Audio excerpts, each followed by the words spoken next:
बिस्मिल्लाहिर्रहमानिर्रहीम। अस्सलाम वालेकुम वरहमतुल्लाहि वबरकातुहू। दोस्तों, आप अपना यूट्यूब चैनल पाक न्यूज़ 55 देख रहे हो। मैं इमरान खान। आप सब दोस्तों से गुजारिश है कि अगर आपको वीडियो अच्छी लगे तो प्लीज चैनल को सब्सक्राइब भी कर दें और लाइक और शेयर जरूर करें। आपका बहुत बहुत शुक्रिया। आज एक केस तो तकरीबन पाकिस्तान के 2 बजे के टाइम पर शायद उसका फैसला हो जाए और बहुत अहम केस है पेशावर हाई कोर्ट में। और ये मखसूस नशिस्तें जो तहरीक इंसाफ की इन्होंने बंदर बांट कर दी थी, दूसरी पार्टियों को दे दी थी, वो सुन्नी हताहत की बनती थी।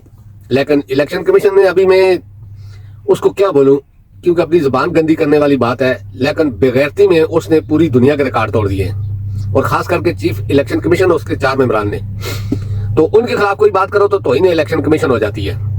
लेकिन वो जो कुछ कर रहे हैं वो ना पाकिस्तानियों की तौहीन है ना पाकिस्तान की तौहीन है, क्योंकि जो कुछ उन्होंने पाकिस्तान के साथ खिलवाड़ किया या जो कर चुके हैं या जो करने जा रहे हैं, इससे भी साफ जाहिर लगता है कि हार तो ये चुके थे पहले दिन से ही। क्योंकि इस चीफ इलेक्शन कमीशन की निगरानी में आज तक कोई पाकिस्तान के लिए या पाकिस्तान के हक में फैसला नहीं आया। यानी कि इमरान खान ही पाकिस्तान है इस वक्त और उसके हक में कोई फैसला नहीं आया, हर फैसला मुखालफ आया। लेकिन दूसरी साइड में जो नून लीग है, खास करके नून लीग, उसके लिए इसके दिल में ऐसा नरम गोशा है। अब वजह अल्लाह ही जानता है, लेकिन नजर जो सामने आ रहा है, एक तो डॉलर है, दूसरा आगे के वक्त में सहूलत है। लेकिन नून लीग को उसने हर किस्म की सहूलत दी।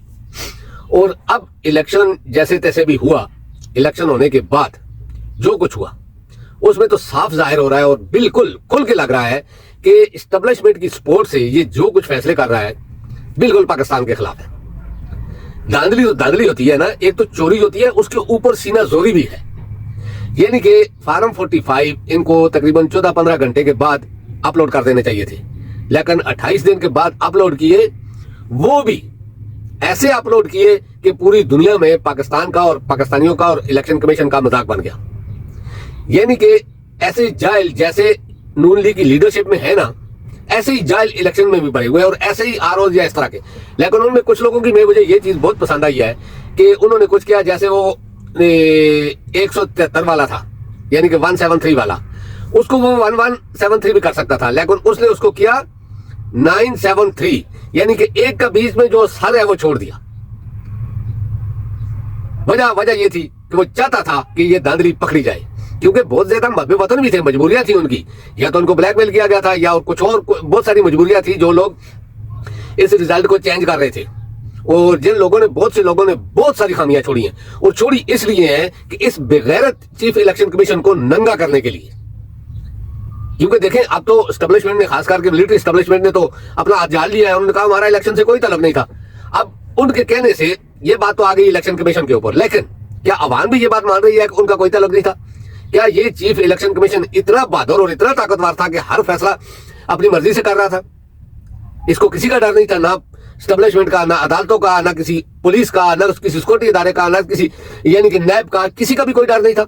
नहीं, ये पीछे उनका हाथ था। यही चीज अगर काजी फाइज ईसा के पीछे उनका हाथ है और काजी फाइज ईसा इसके पीछे खड़ा है तो वजह यही है। लेकिन चलो, उन्होंने कह दिया, अब आगे माने या ना माने, ये हम जैसे लोग या अवाम माने या ना माने, ये उनकी मर्जी है। क्योंकि अब अवाम बेवकूफ भी नहीं रही और वो लकीर के फकीर मेरे जैसे नहीं रहे जो हर तराने पे, हर गाने पे, हर नगमे पे जिंदाबाद कहते थे। अब तो हमें समझ आ गई है कि जिंदाबाद भी वही होता है जो जिंदा होता है, जिनके जमीर मर चुके होते हैं वो जिंदा नहीं होता। तो मेरा ये कहने का मकसद ये है कि फौज हमारी जान है, हम फौज के खिलाफ नहीं है, लेकिन जिन लोगों ने पाकिस्तान को तबाह किया या पाकिस्तान को बर्बाद किया, कभी हम उनकी सपोर्ट नहीं करेंगे, चाहे वो कोई भी हो। ये नहीं है कि वो सिर्फ जनरल या कर्नल ही हो, नहीं, वो कोई भी हो। हम उनके मुखालिफ बात भी करेंगे, आवाज भी उठाएंगे, क्योंकि हमें पाकिस्तान से मोहब्बत है, हमें इन लोगों से नहीं है। ये जो साल, 2 साल, 3 साल, 5 साल, 10 साल के लिए आते हैं, पाकिस्तान कायम रहेगा इंशाअल्लाह और क़यामत तक कायम रहेगा। लेकिन ये लोग आते जाते रहेंगे और हम किसी प्रेशर में या किसी और चीज में आकर इनकी गलतियों और सामने एक नजर आ रहा है कि ये गलत है, उसकी सपोर्ट करें तो फिर हम भी गद्दार हैं, हम भी मुल्क दुश्मन हैं। इसलिए हम इन चीजों को कभी भी सपोर्ट नहीं करेंगे जो चीजें पाकिस्तान के खिलाफ या पाकिस्तानियों के खिलाफ हों। मेरा ये कहने का मकसद ये है कि अगर आपने कोई फैसला ही करना था, इलेक्शन कमीशन में कोई पढ़े लिखे लोग बिठा देते या कोई इस तरह की कोई कार्रवाई कर देते जिससे किसी को पता ना चलता। लेकिन इलेक्शन कमीशन और हमारे जो जर्नैल है, जो मिलिट्री एस्टेब्लिशमेंट है, वो समझती है कि पाकिस्तान में सिर्फ यही लोग और हम ही लोग हैं जो इंटेलिजेंट्स भी हैं और यानी कि बहुत सोच विचार वाले हैं, बहुत दिमाग वाले हैं। बाकी 25 करोड़ पाकिस्तानी बेवकूफ हैं, बुद्धू हैं, जो हम कहते हैं वो मान लेते हैं। लेकिन वक्त चला गया, वो वक्त खत्म हो गया। वजह यही है कि तकरीबन ये 8 फरवरी से पहले आपने हर कुछ किया, हर तरीका किया, लेकिन वोट किसको पड़ा? तहरीक इंसाफ को, इमरान खान को।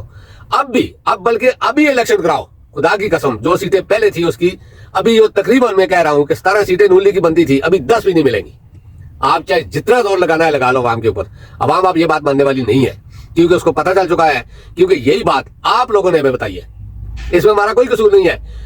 फाइलें ऐसे कर के शो कर के बाजवा साथियों को बताता था कि ये करप्ट है नवाज शरीफ, ये करप्ट है शहबाज शरीफ, ये मरियम के किस्से हैं, ये जरदारी के किस्से हैं, ये फजल रहमान के किस्से हैं, और इतना रटाया कि हमारे दिमागों में वो चीज बैठ गई।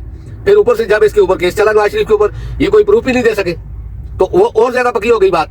तो मेरा ये कहने का मकसद है कि जो चीज आपने हमारे दिमागों में बिठा दी है, हमारे दिमागों में जड़ चक गया, हम उसको कैसे निकालें? अब आप कह रहे हैं नवाज शरीफ बिल्कुल क्लियर है, नवाज शरीफ के ऊपर कुछ नहीं है, तो फिर ये चीज मानते क्यों नहीं हो कि आप झूठे हो? अगर आप झूठे नहीं हो तो फिर तस्लीम करो, या तो पहले गलत थे या आप गलत हो। मैं एस्टेब्लिशमेंट की बात कर रहा हूं, मेरा किसी जर्नैल के साथ कोई जाती वो नहीं है, ना किसी जर्नैल से मुझे कोई फायदा है, ना किसी सियासतदान से, लेकिन मुझे पाकिस्तान से फायदा है। अगर पाकिस्तान इस तरह गिरता जाएगा तो पाकिस्तानी कहां जाएंगे? सोचना तो इन लोगों को चाहिए जिनके हाथों में अल्लाह ने ताकत दी हुई है, और अगर ये ताकत का नाजायज फायदा इस्तेमाल कर रहे हैं तो सोच लें कि अल्लाह की लाठी बेवाद होती है, वो देता भी है और ले भी लेता है। ये बात आप शेख मुजीब का हाल देख लें, बाजवा का हाल देख लें, इसके अलावा कुछ और लोग हैं। तो मेरा ये कहने का मकसद ये है कि मुझे ये व्लॉग बनने की जरूरत नहीं थी, लेकिन कल से देख रहा हूं कि बहुत सारी बातें हो चुकी हैं। तो दोस्तों अब तक के लिए इतना ही, इंशाल्लाह नेक्स्ट व्लॉग में आपसे मुलाकात होगी। अल्लाह पाक आप सबको अपनी ज़बान में रखे। अल्लाह हाफ़िज़, अस्सलाम वालेकुम व रहमतुल्लाहि व बरकातहू।